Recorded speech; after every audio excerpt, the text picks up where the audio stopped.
Hello, welcome to the Fantastic Fiction at KGB reading series. Fantastic Fiction is a monthly speculative fiction reading series held on the third Wednesday of every month, hosted by Ellen Datlow and me, Matthew Kressel.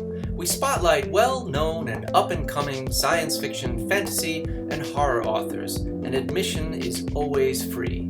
We publish a monthly podcast and video so people who can't attend the in-person event can still enjoy the readings.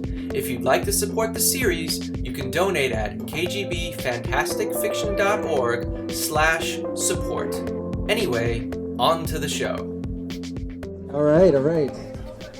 Good evening, everyone. How's everyone doing? That's what I like to hear. Welcome to Fantastic Fiction at KGB. My name is Matt Kressel. I co-host a series here with Ellen Datlow, second Wednesday of every month. There is never a cover charge. All we ask is that you buy a drink, hard or soft, and tip your bartender, Mary, who's working hard to keep you hydrated. Let's give Mary a hand. Thank you all for coming. Can I get a quick show of hands? If this is your first time at Fantastic Fiction, raise your hand. All right, welcome, thank you. We are a friendly bunch. If you don't know us, please come up and introduce yourselves, or I'll try to introduce myself to you. Thank you for coming. We have a mailing list, kgbfantasticfiction.org. We don't spam. We send like 2 or 3 emails a month.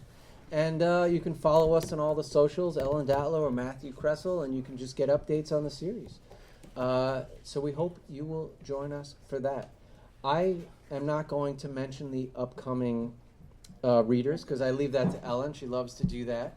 But I will mention that we have a podcast. If you cannot make the reading for whatever reason, go to kgbfantasticfiction.org or your favorite pod site and look for Fantastic Fiction at KGB. And we just have a recording of the series. I'm excited about our readers tonight. We have Jedediah Berry and Victoria Dalpe. We're going to read for us tonight.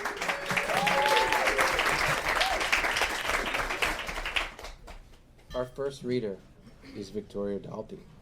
Victoria, or Vicky, is a Providence-based horror writer and painter. Lovely paintings, by the way. She showed me some of her paintings. She has published over 45 short stories in various collections: the gothic horror novel Parasite Life and the short story collection Les Femmes Grotesques. Dalpe's horror stories are equal parts intriguing, compelling, and appropriately macabre. From Rue Morgue. Book 1 of her dark horror fantasy series, Selene Shade, Resurrectionist for Hire, was released in September of 2024 by Clash Books. Book 2 in the trilogy, Loving the Dead, will be out this fall. Dalpe was also a producer on the drag queen slasher film Death Drop Gorgeous. For upcoming events, follow her on Instagram at Victoria Dalpe. Here's Vicky.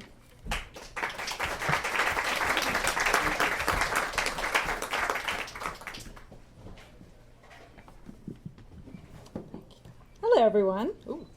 It's like I tend to project, so I'm probably going to blast out this mic. So apologies in advance. Yes, thanks for all coming. This is wonderful.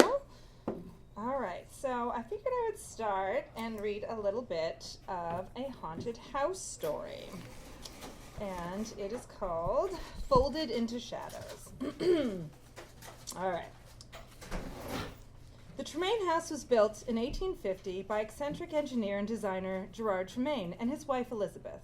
At the time of its construction, it was the gem of the neighborhood, and no expense was spared. Stained glass, high-quality wood, plaster reliefs, elaborate hand-painted murals, and imported tiles and wallpapers all contributed to make this beautiful, classic Victorian home. Unfortunately, time and tragedy left the old house empty to fall into disrepair, its once fine appearance and reputation becoming more unsavory with each passing year.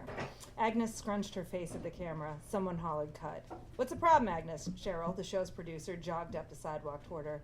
"I'm not loving this intro. It's a little dry, considering what happened to me personally, don't you think? It really lacks a hook." "You want to lead with your dead brother?" Cheryl said, not even pretending to be sympathetic. She was a producer, not a therapist, after all. And Cheryl was all business, and they were making reality television, and the only thing that mattered was how it played on TV. It's all just the ratings.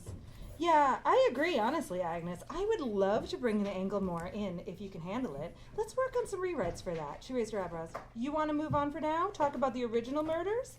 Agnes felt an itch between her shoulder blades and looked back at the old house. She never liked having her back to it. Original murders. Not her brother's. Not yet. You okay? Cheryl said, eyes narrowing, watchful. They had a lot of work to do, and if Agnes went crazy, the show would fall apart. Yeah, I'm just tired. I've been working hard to get this old place fixed up, and I'm just feeling burnt out. Well, use it. We'll slap on a little more makeup, get that runny mascara on you, and get you out there. The grieving sister, fighting ghosts and fixing houses. Cheryl went on. Oh, did I tell you I set up a time for a local witch to come around with sage and shit to do a blessing? And we have a Ouija board if you want to mess around with that at all. And of course a priest. Agnes started walking away from the other woman, back to her mark in front of the house at the gate. Let's get these intros done and go from there. I don't know how much paranormal stuff I want to bring in. I don't want it to be too cheesy. It is mostly about the renovation, of course, and it will be very tasteful. Trust me. Agnes did not trust her producer. She knew, she too, because she was made from the same fame-whoring stuff as Cheryl, that restoring the house her brother died in was good TV. It would elevate her show from the millions of other lady flipper house shows, clogging up programming, the kind of aspirational shows that delude the bored and uncreative into thinking that they could get into real estate and design in their free time. Agnes at least learned the trade from her father, worked in it with him because they'd been poor. Being a pretty lady contractor had isolated her from the men who were threatened by her, the women who found her an oddity. Not that any of that mattered now. It was just backstory that got her up to the front steps of the house that stole her childhood and ruined her family. She doubted new flooring and a coat of paint would heal those wounds. There were 3 things she knew about the Tremaine house before stepping into it. The first was that it was bigger on the inside than the outside. The second was that people tended to go in and never come out. And third, and most important, was that her brother was one of those that never came out. Agnes felt strange standing at the corner of Sparta Street, staring up at the Tremaine house. It was a looming, boxy thing, under-maintained, and big enough to blot out the low-hanging sun. She'd visited the house so many times in dreams over the years, dreams where she tried to follow Jared in, and she never got past the front door, even in her subconscious. She hadn't actually seen the house since she'd lived on Sparta Street as a kid, 2 houses down. Her old house was still there, a tired split level with a bike dropped on the lawn and a drooping pot of mums on the step. And she thought about knocking on the door and bringing a camera crew, filming her old room, Jared's old room. She probably still would. But it was the Tremaine house that was the real story, the scourge and siren of scores of children, a place filled with mysteries and fables, the house that was empty and abandoned when her parents moved onto the street and had been as long as anyone could remember. And then Jared went in, and he never came out, and her mother had a nervous breakdown, and they moved far away, out of state, and the Tremaine house became a memory and a recurring bad dream. Hundreds of hours of sleep she'd banked trying to get back in, and now she owned it, and the key felt hot in her hand, and she could go in anytime she wanted. It was getting dark, and while she was now the true owner and had every right to open that rusty front gate and walk up the crumbling walkway all the way to the big old door, she couldn't, not just yet. But she couldn't leave either, so she stood on the safe public sidewalk under a circle of streetlight, and she watched the dark windows while the shadows stretched and elongated around her into night. Agnes worshipped her older brother. She was small and bookish, mousy. He was tall and golden, cool. Jared was a cool guy. Even her parents clearly preferred her older brother, but why not? He was a good student, an athlete, adventurous, maybe too adventurous. It was almost cliche. It was a dare gone awry. The Tremaine house was a classic spook house, the remaining relic of a bygone era that left grandly to decompose, while split levels and ranch houses popped up around it. When Agnes was a toddler, a young woman was found mutilated in the house. 5 years later, a homeless man set himself on fire and burned up along with the back portion of the house. When Agnes was in junior high, a boy fell out from an upper window and was impaled on a fence post. He survived, but he lost his leg. Local gossip said he would never talk about that night and what pushed him out the window. But all of that could be explained. The mutilated woman's killer was later apprehended for committing a similar crime in another state. The homeless person fell asleep in a drug daze and his candle tipped over. And the boy who fell out the window was drunk, and his story, what little there was inconsistent. It wasn't the bodies that were found in the house that earned it its reputation. It was the ones that weren't. There were many people who went in on dares or to loot the place and never came out. That was what the Tremaine house really was famous for, the vanishings. Police scoured the property hundreds of times looking for people who'd gone in and never came out, leaving no trace and no evidence of foul play. And with each person it swallowed up, the Tremaine house grew more infamous. Good evening, viewers. On tonight's episode, we will explore the origins of the Tremaine's house ghastly reputation. It all started when Elizabeth Tremaine and her young daughter Elsa Tremaine vanished one night. The rumor mill in the town of Haven was that Gerard killed his wife and daughter, or that they were kidnapped. But they were never found any sign, and because of the unique floor plan, there must have been secret doors and passages in the house where Gerard hid the bodies, but they never found them. Gerard Tremaine eventually hung himself from the house's grand front staircase, leaving a note that said he wished to be with his wife and daughter, but couldn't find the right door. Was this a confession? We'll never know. I'm Agnes Tiller, and on tonight's episode, we will be giving a much-needed facelift to that macabre foyer, and with fresh wallpaper, repair to the stained glass, and much more. It was supposed to be a stupid joke, Tara Remming said. She was Jared's girlfriend. A last hurrah before we all separated and went to college in the fall. Tara and their other friend Dale Eichmann were the last two people to see Jared alive. We were at a house party and got dared to go into the Tremaine house. We had to go in, touch the banister, and then we could leave. That was it. Tara shuddered. I didn't want to go. I told them that. I told them there was something wrong with that old house, something really creepy. A window on the front porch was unlocked, and so we crawled in, and Dale had a lighter, but that didn't do much, and we all huddled, and Jared held my hand, and her voice caught. She was quiet for a moment. And then things got weird after that. We crossed the living room, we went in the front hall and touched the banister. And I remember it was dusty, and you could see other fingerprints from the other kids who'd gone in, and Dale grabbed this iron doorstop that looked like a cat to take with us. And then when we turned to leave, go back the way we came, we couldn't. Tara paused, as if she was trying to recreate the room in her mind. It was the strangest thing. It was like the room shifted when our backs were turned, like the doors moved to the other wall. We had left the door to the living room open, but it was closed now, or rather the wall it should have been was gone. And there was just a blank wall with flowered wallpaper, and the new opposite wall was closed. Tara shook her head, her voice coming faster. We were pretty freaked out, and we ran to the door, but it was locked. And we tried the door on the other side, but it was also locked. And the front door was locked as well. And Jared and Dale tried to break it down, but they couldn't. And we decided to go up the main stairs, because they were the only thing that hadn't changed in the room, and we could crawl out a second floor window or call for help or something. Somewhere on the stairs, we lost Dale. And he was in front of us, holding the iron cat as a weapon and using the lighter to show us the way. And I was behind them, holding onto Jared's jacket. And suddenly Jared stopped, and everything went dark. Dale had the lighter, and he was gone. And Jared started calling Dale's name.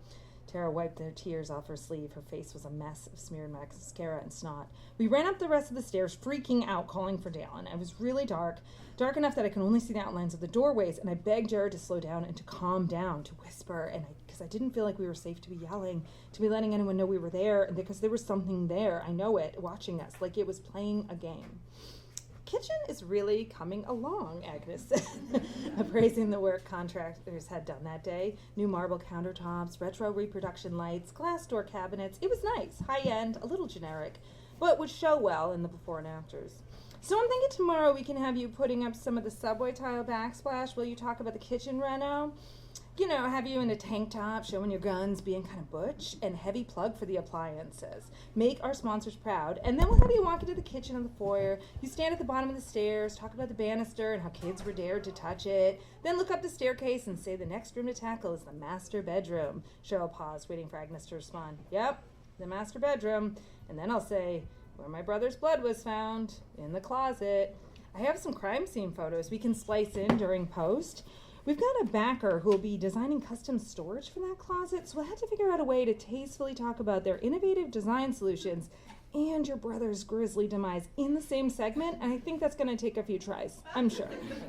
Yeah, Agnes was tired. It was a long day, and the rest of the crew had gone home. Cheryl wanted to hammer out a schedule, and Agnes didn't like to be in the house, even stripped and well-lit and filled with fresh paint smells. It was probably her imagination, but she agreed with Tara Remming. It did feel like something was always watching. It was dusk again. It always seemed to be dusk in the Tremaine house. Or perhaps it was just the fear about being in the house at night. She'd done an entire season of haunted renovations, buffed bloody floors, patched bullet holes, walls, and helped remove bones from basement foundations, giving facelifts to bad houses. Except for the occasional coal patch or a mystery thump, it had been surprisingly unscary work. Surrounded by swearing, spitting teamsters and contractors helped too. Hard to be scared at 7 a.m. with Molly Hatchet blaring from a spackle-covered boombox. But the Tremaine house was altogether different. She felt something inside, even if it was just that palpable loss of Jared. "Hey, do you believe in ghosts?" Cheryl asked. "We've been doing this shit for ages, and not one of these places feels haunted to me." "Even this one?" Agnes asked. Her mouth had gone dry. She feared the other woman's answer. 10 houses so far, and each had something horrible happen in it, but none felt so watchful. "Maybe it's just because it's personal for you, Agnes. I mean, it's pretty fucked being in the house your brother went missing in. And this place does have a higher count of spooky stuff than any of the others we've done. Plus, the floor plan is super weird. But you don't feel anything in here, like even bad vibes?" Cheryl glanced around. "Not really. I mean, it's odd, and I always feel a little disoriented, though I know it's not that big. But it's like I always went the wrong way or the wrong door." Agnes nodded, knowing exactly what she meant. "I can never get my bearings in here. I worry that I'm going to set my drink down and it'll be across the room when I get it. Or the window behind me will be in front of me. When I misplace my tools all the time. I lost my phone the other day. I found it in a room I swear I didn't go in. All the Teamsters say the same thing." "You sure that there isn't a gas leak or something, right?" And Cheryl asked, semi-serious. While talking, they went up to the master bedroom. It was 2 doors down the upstairs corridor to the left. The large room was ornate. Its plaster walls were cracked. It would all need to come down. The creaky pine floors were water damaged from a roof leak, but should be salvageable. The tile fireplace needed to be repaired, and Cheryl made notes in her clipboard as Agnes walked around pointing things out to her producer. "So it was just a puddle of your brother's blood they found, right?" "Yes." Agnes opened the door, revealing a large empty closet with busy cabbage rose wallpaper. The wooden floor was bare, and the center was a dark stain. That's all they ever found of Jared. "It's not like the house could just eat someone up, so where the hell is his body?" "Where are all the bodies? The blood was the most they've ever found of anyone who went in and didn't come out. 10 people have vanished in this house. 10 reported people, that is. Who know how many actually have gone missing," Agnes continued, closing the closet door, not wanting to look at the blood stain any longer than she had to. "It would be doctored up tomorrow to look fresh and garish for TV. She'd get plenty of time with it then. I don't want to freak ourselves out, but what if there was some sort of serial killer that hid in the house, snatched people up, so not a ghost, but just some freak, and maybe squatted in the attic or basement or something?" Cheryl said, wrapping her arms around herself. Agnes didn't like that idea any better, but at least it would make some sense. Imagined or not, she felt the house. She couldn't find a position in the room where it didn't feel like she was both exposed and vulnerable. To stop herself spinning and glancing behind her, she jammed her hands in her pocket and focused on Cheryl. "Okay, so we start removing wallpaper tomorrow. We do the scraping for repaint. We'll get some cool light pictures, switch out. You decide if you want to paint or put wallpaper in here." Cheryl was trying to bring back to reality, but Agnes Berry listened. "People can't just disappear. It's just like when something is lost. It doesn't blink out of existence. It just has to be somewhere. It's just where we can't find it, right?" Cheryl sighed. "I have no idea what you're talking about. They come in here, and they don't come out. That must mean one of 2 things." Agnes raised her pointed finger. "Either someone removed them, your serial killer theory, or they're still..." She paused to swallow, not to be dramatic, but the effect was the same.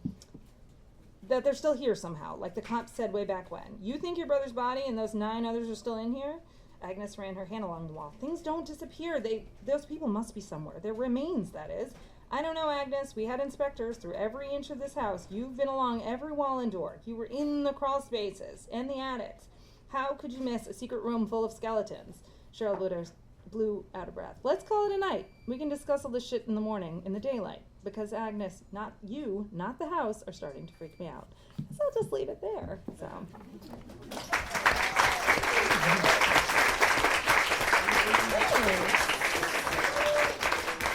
And I did bring some books, so if you're interested, I've got some books to sell if you want them. Thanks again. Thank you. That was really great. So come and buy the book so you can find out what happens next. And we'll be back in about 10 minutes. Have a drink in the meantime.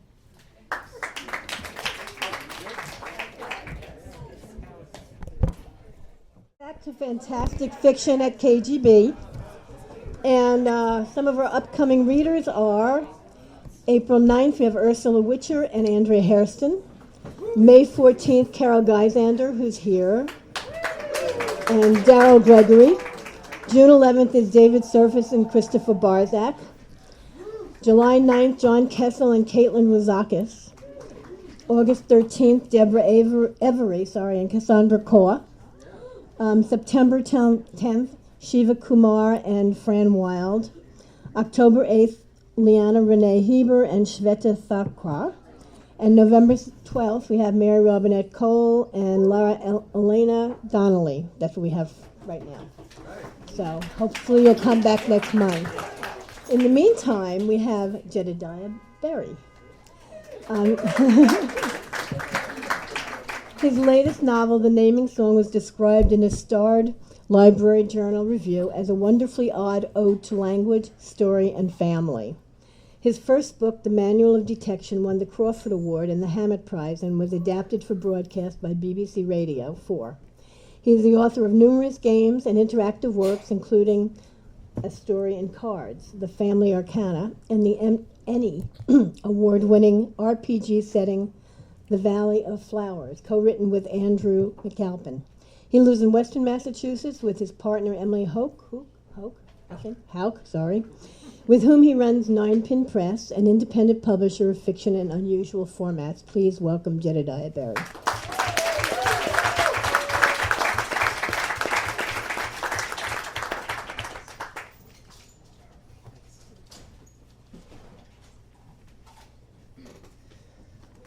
Thank you all for coming out, and thank you, Ellen and Matt, for putting this together and having me. It's a real pleasure.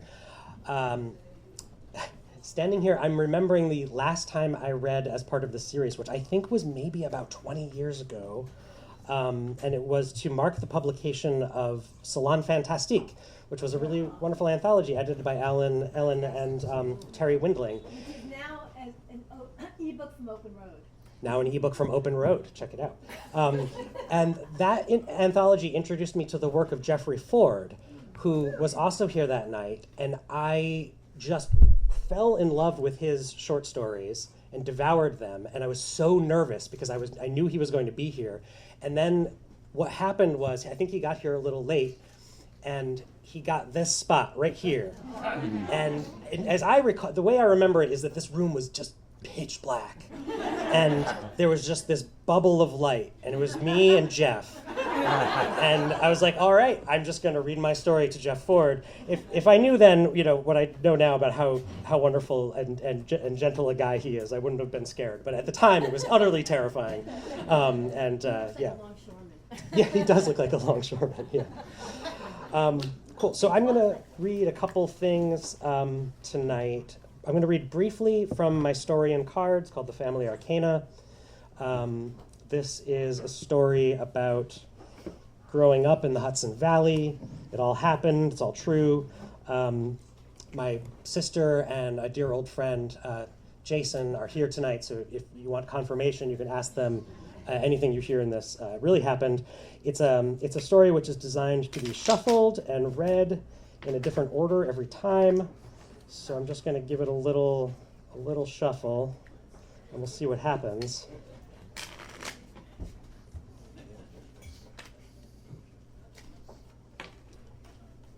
I'm not the best shuffleists. Ellen, would you mind cutting the deck?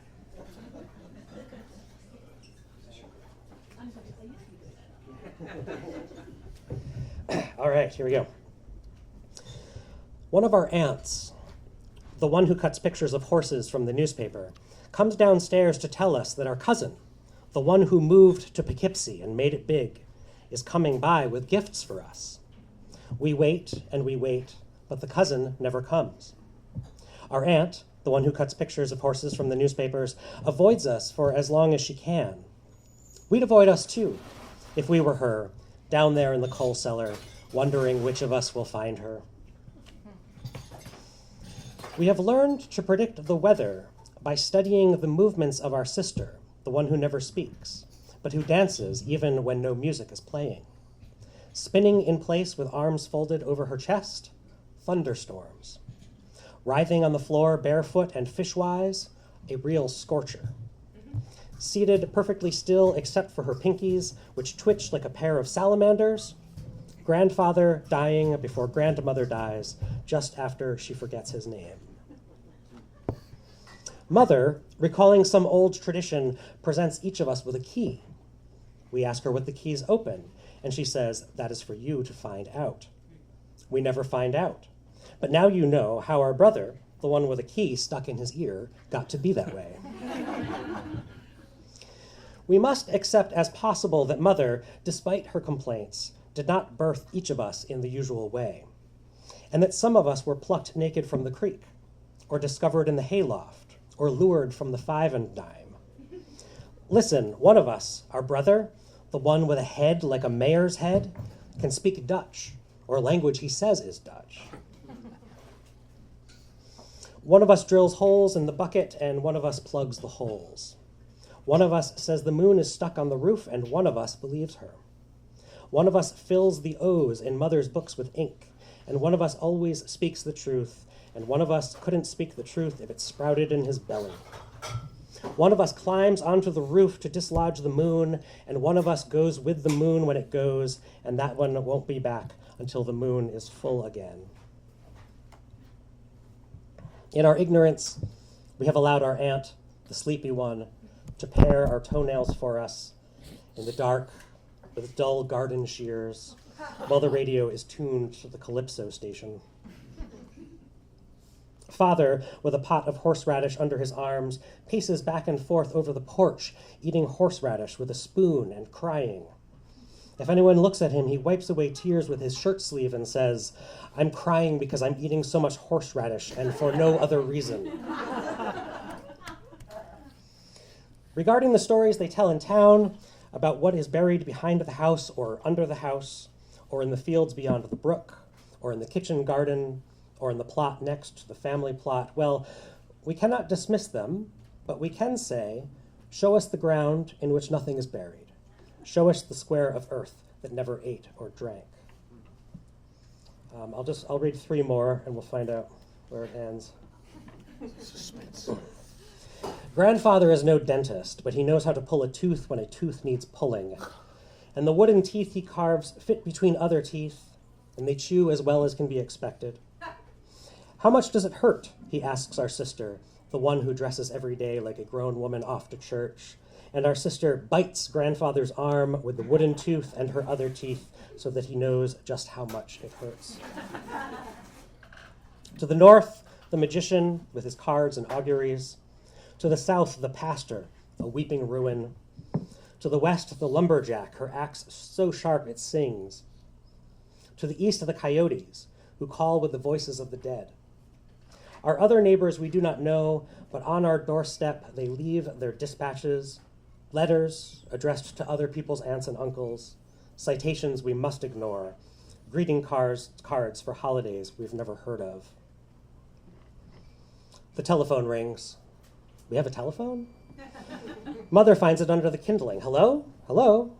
It's grandmother. She's lost. She says there are tiny huts. She says clouds, rain coming. She says tractor people. We go to the usual place, the unusual places, a few other places, tiny huts, tractor people. The skies are perfectly clear. Back home, grandmother is alone at the table. She wants to know if there will be creamed turnips with dinner. Sometimes it ends with creamed turnips.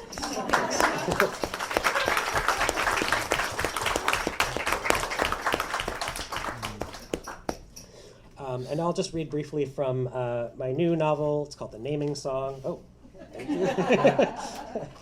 And the premise of this book is that it takes place in a far future after there has been a kind of language-based apocalypse. Words went away, and the main character is a courier with the names committee. So it is her job, among others, to deliver words back into the world for the things that need them. She also is herself nameless, so she's referred to in the book only as the courier, and the names committee lives on a train that goes from place to place. And I think that's pretty much all you need to know, except for the fact that There are also nameless people, and there are those who would like to keep things nameless. And this is a section in which she kind of runs into that head first. I'm sorry, could I just grab my water real quick? Oh, no. Oh, well, that's you know, I'll take the whiskey. Thank you. Water. Ooh. Thank you. Thanks so much. I think it is. I think it's on the side of the backpack, like in a side pocket. Okay, thank you, Vicky. Okay. It feels kind of empty though.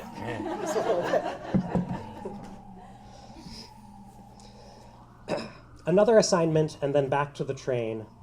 Pages returned from assignments of their own, some with news, with rumors.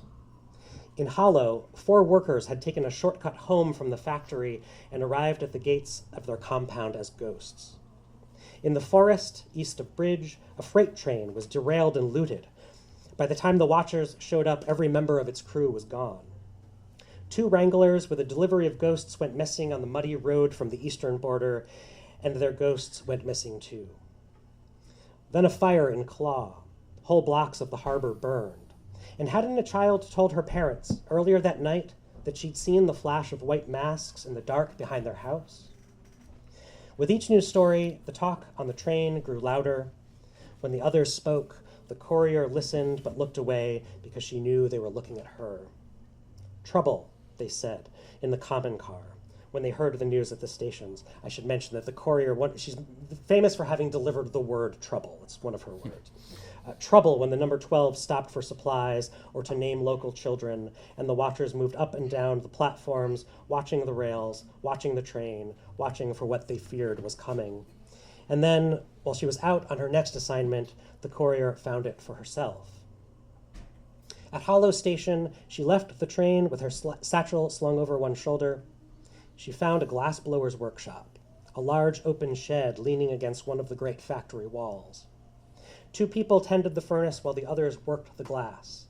They were making bowls, drinking vessels, baubles. One man's specialty was figurines. The courier watched him turn and stretch the heavy liquid into shapes of horses and trees, serpents and flowers. He talked while he worked. He seemed to like having an audience. And now we have wings, he said, and legs and claws.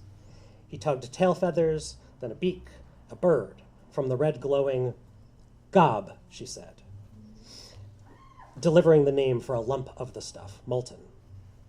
All 7 of the crew were silent, even the one who liked to talk. Then some tried the word aloud. The maker of figurines laughed and shook his head. Gob, what a word, he said. I'm surprised you'd bother. He was the oldest member of the crew, his hands crossed with white scars. From an old boot, he drew a bottle 3/4 full. He shook it and said, now this stuff, this I like very much.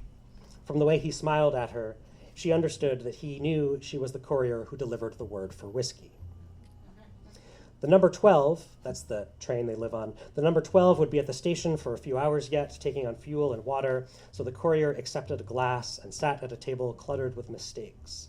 Birds with 1 wing or 1 leg, a lopsided cow, bent carafes, something that looked like a fox with 3 tails. Need a word for what these are, the glassblower said. Kids come around sometimes, up to no good, want to buy them or steal them if they can. And what do you do with them? He opened his mouth to answer, but one of the others called from the furnace, we smash them, all of them, every night. The word shard was old, almost as old as glass. As for these glittering shapes, there were no words for them, and they were too much like monsters. Their curves and facets shone strangely in the light. The old man's smile was kind, but after the courier finished her whiskey, she turned down the offer of a second pour.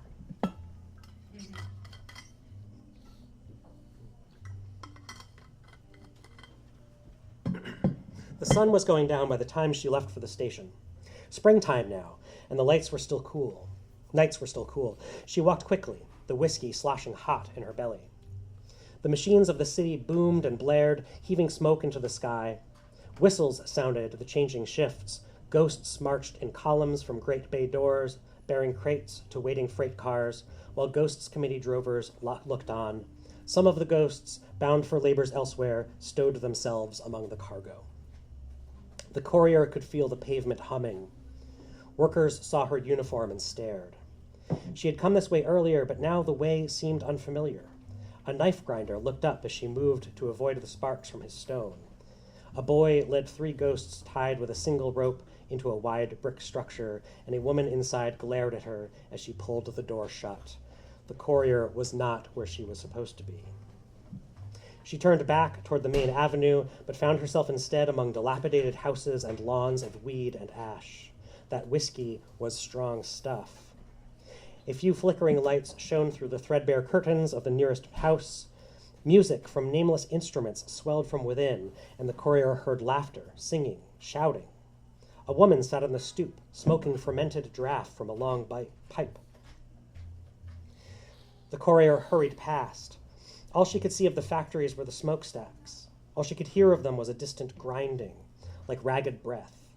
She was alone, and then she was not alone.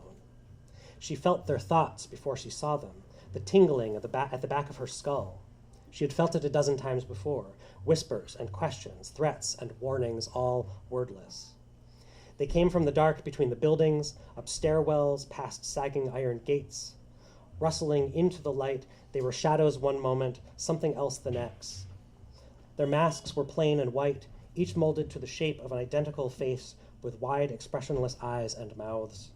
She told herself not to run. Then she saw, in the folds of their gray robes, the glinting of long blades.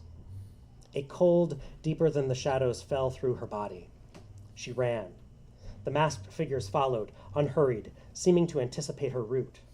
They hedged her in, forcing her down winding lanes and alleyways as their minds sought hers with rough fingers. She pushed those fingers away, forced herself not to scream. But each time she thought she had found a way free, another mask appeared on a corner, beneath an archway, on the steps of a fire escape. A figure dropped from an overhead walkway and landed in front of her, so close she could smell his breath from the mask's mouth. They herded her deeper into the nameless districts of the city, those shifting neighborhoods that eluded the scouts and cartographers of the Maps Committee. Finally, in a narrow alleyway, the figures closed in from both sides. She was drowning in the shush of their robes, the gloating whispers of their thoughts.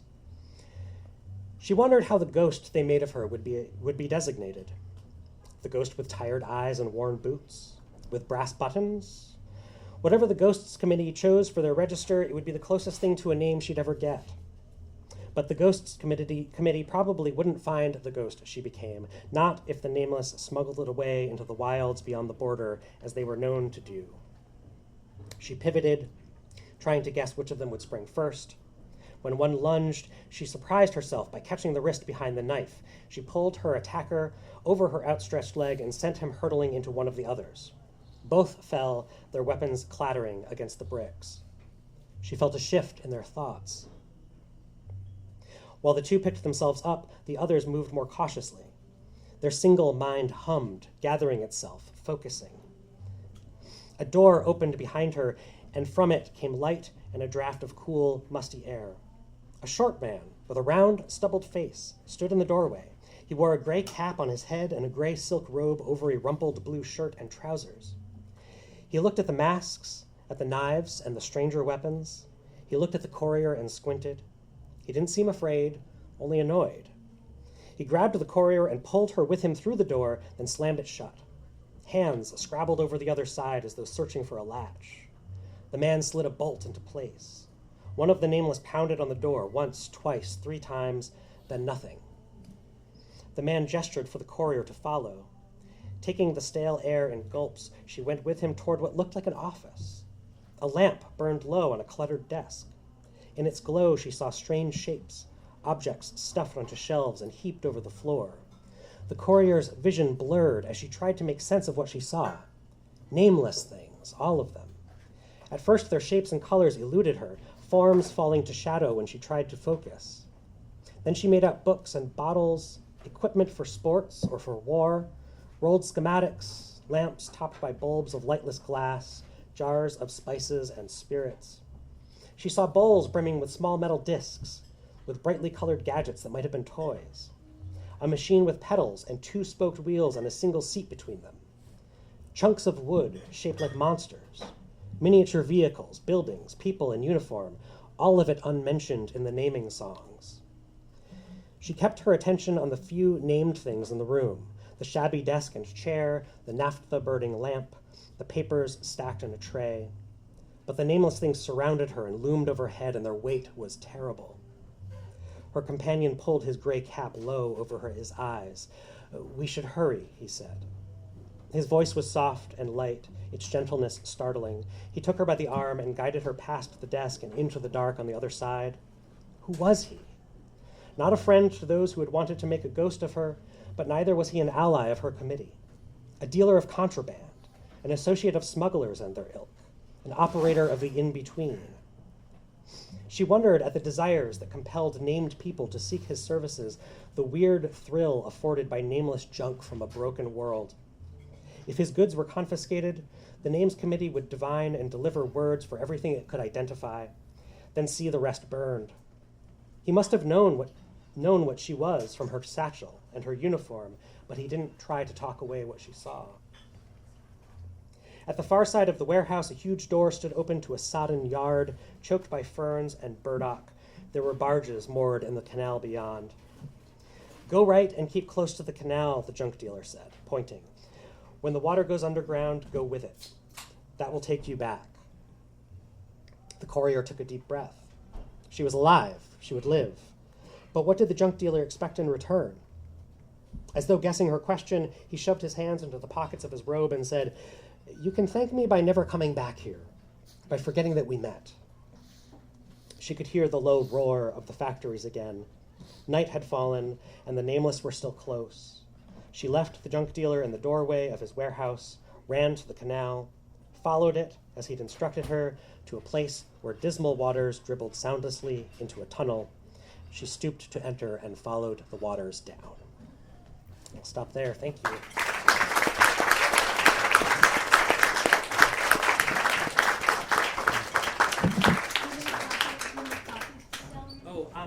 I don't have any copies of the naming song with me, but I do have some copies of the story in cards if anyone is interested. Yeah.